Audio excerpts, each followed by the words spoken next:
Dear Aquarius, dear fish keeper, you selected this study because you want to know something about salt and how it can be important for certain fish to survive, to be in better shape.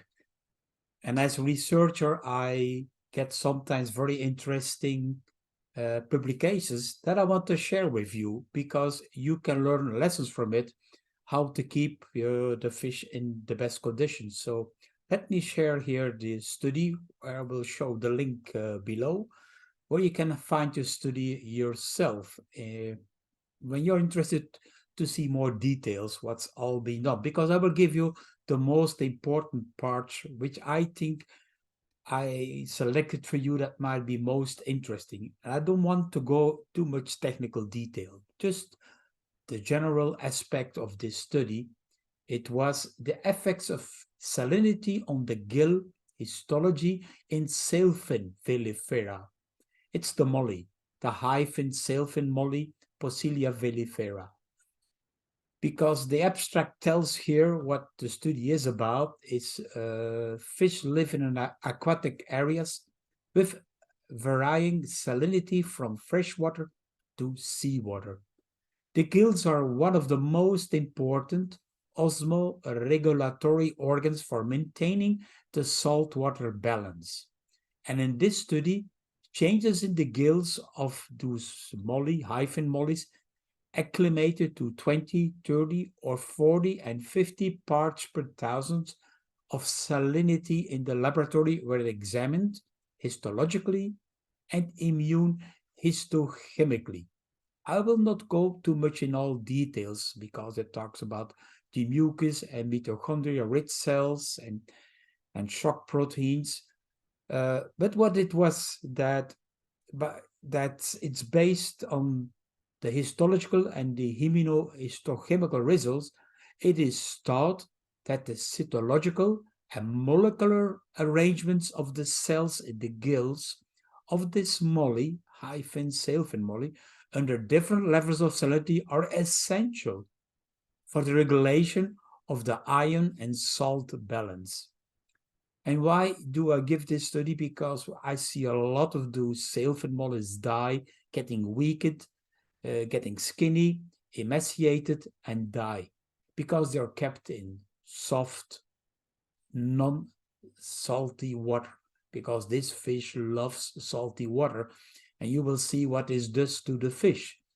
And that's why we can explain that the fish, also for these mollies and also other fish who like saltwater, they are a vital organ with important functions such as gas exchange, ion regulation, excretion of nitrogenous waste. So it's ammonia that is released by those gills. So they help the kidneys to release ammonia in the water, and acid-base regulation. The different cells in the gills perform these physiological tasks, and the gill epithelium contains pavement cells and mucus cells and mitochondria-rich cells. And those cells play an important part when fish, for example, need to osmoregulate their salty contact of their body in soft water or in salty water. And those things are studied here in this study. Although the mucus has functions such as lubrication and preventing parasites and preventing microbial infections like bacterial infections or like infections like white spot, it has been reported that it is also involved in the ion regulation.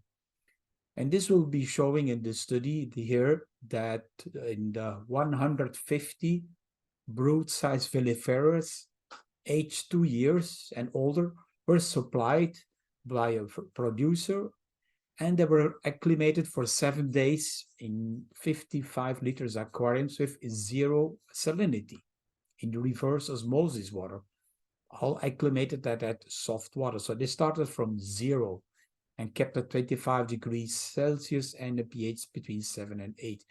And the experiment was started by adding 2% salt to all groups except the control group. So there was a control group a placebo group where we can look at what is happening when they don't get any salt. The experiment was continued until salinity levels of 20%, 30%, 40%, and 50% were achieved with daily salinity increase of 2% in all groups except for the control group. So they explained here what is histologically researched about the immunohistochemistry, what is researched, the analysis statistics, and I will give you a brief the results. Because the difference in the gill histology were observed at different salinity levels applied to the velivera. And when the control group and salinity groups were compared, an increase in primary filament thickness was observed due to increased salt levels. And I'll explain you what that means, to thickness by the increased salt levels, and explain that with these pictures here. This happens, here is the control group A, and here you see with the increased salt levels from B to C to D to E, how that changes in the different salinity, and that thickness changes. And it changes also in mucus cells. If we have increasing salinity from A, B, C, you can see what this means, what the salinity can do to the gills. And in those cells which are incorporated in the gill tissue, there are mitogenic activity, which is important in defense, immunity defense. And you see it's growing and getting larger and in higher abundance in higher salinity waters. Also, the mitochondria-rich cells, mitochondria are important for different physiological and immunity systems, defense systems. And the more salinity was given here, the better these cells were developed. So in the discussion, we could conclude that the mitochondria-rich cells per area increased, and also in quantity increased in higher salinity. And what does that mean? Well, we can go in detail on the stress proteins, but let's continue to the end. You got a big picture here. Well, in this study, important cellular changes in the velivera gills were clearly demonstrated with increasing salinity conditions. And the results of our study indicate that veliveras can acclimate to salinity more than seawater, and that cellular and molecular changes in the gills, one of the most important osmoregulatory organs, may be influential. In addition, Velifera is the ideal species for osmoregulation studies because it has, it's able to live and reproduce in salty waters. Many details you can find here in those studies, and also different studies explained that those fish do much better in salty waters, and that means when they don't get any salt at all, well, I can say those fish will suffer eventually. And the same counts for guppies, which are raised in salinity levels, or other livebearers or brackish waterfish. And if they are deprived of any salinity, they eventually will emaciate and has osmoregulatory problems and get skinny. Well, I hope this is a lesson for you to understand that some of those fish you need to keep in a certain amount of salt in the aquarium, and you cannot mix them with soft, non-soft water without any salts. So think about that when you keep your fish or when you want to breed fish. Thank you for watching, and follow my other studies. Subscribe. Thank you.